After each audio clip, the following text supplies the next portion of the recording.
In the tail end of the summer of 2021, the number of positive coronavirus tests from some NHS testing centres suddenly plummeted.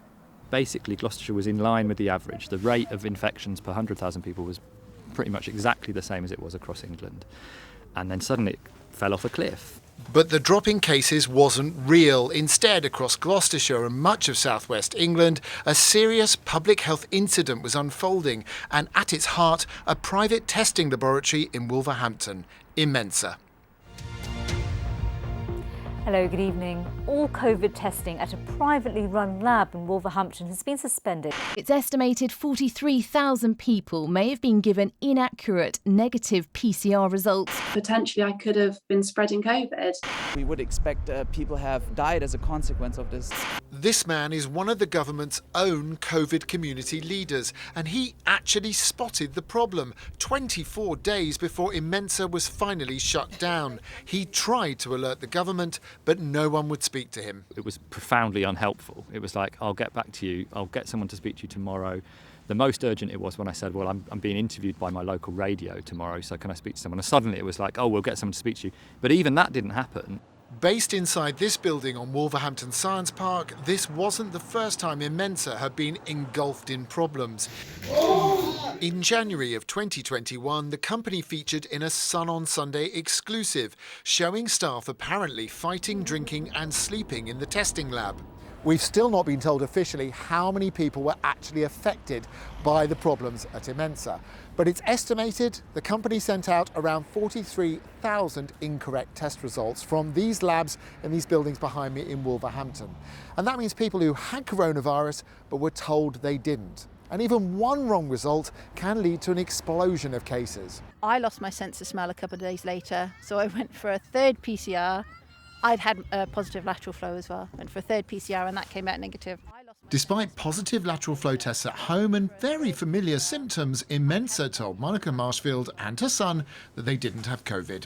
Immensa was wrong, and they kept being wrong. These friends that we visited on the Friday, I think they then ended up with symptoms, had the same experience, negative PCR tests, carried on about their work because they weren't that ill. One of them's a teacher, so he carried on going into school. And to be honest, I think it was only when the mum then went and had a PCR test at somewhere different, I think she went to Gloucester, and hers came back positive, that the alarm bells were ringing a bit more. Incorrect tests from Immensa were fueling a huge increase in coronavirus cases. Some people would get very, very ill, and others would die. Pam Bembenek caught coronavirus on the 18th of October after testing was officially halted at Immensa. She was, fully vaccinated, boosted, so we thought hopefully it'd be mild. There were no symptoms at that point. By the Wednesday, I think she was still fine. Then the Thursday, we got information that she was starting to feel a bit under the weather. She didn't really want to get out of bed. And then by the Saturday morning, we got the call that she died. The care home management confirmed Immensa had given the all clear to someone looking after Pam Bembenek, someone who was actually positive for coronavirus. And that was how COVID came to be in the home, and that was how she died. That was how she got it, and other residents got it too, I believe. We're still waiting for the promised official report into what went wrong, but we found one expert who says he needs just 5 minutes with the testing data to get the answers people want. In fact, he's been trying to get hold of the data using Freedom of Information requests. He doesn't understand what's taking Immensa or the government so long. The data is there, so one would hope that there's the will to actually carry this out.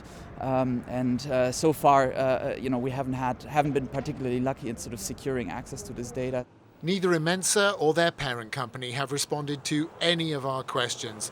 The UK Health Security Agency did give us this statement, though.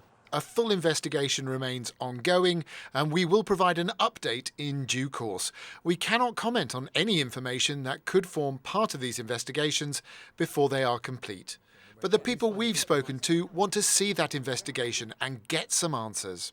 Surely there should have been some kind of checks at the lab when they started to see far fewer positives. Did they not start thinking something's not right here? And the argument was, well, it was done in a rush because of the situation. Well, no, we're talking about October last year at this point. This is not in a rush anymore. We've had this since March 2020. It's just Yeah, it beggars belief, really. And then there's been nothing. I don't think a health minister has ever made a statement about it. I don't think they've really been questioned about it, to be perfectly honest. What happened inside Immensa is one of the biggest public health failures of the coronavirus pandemic.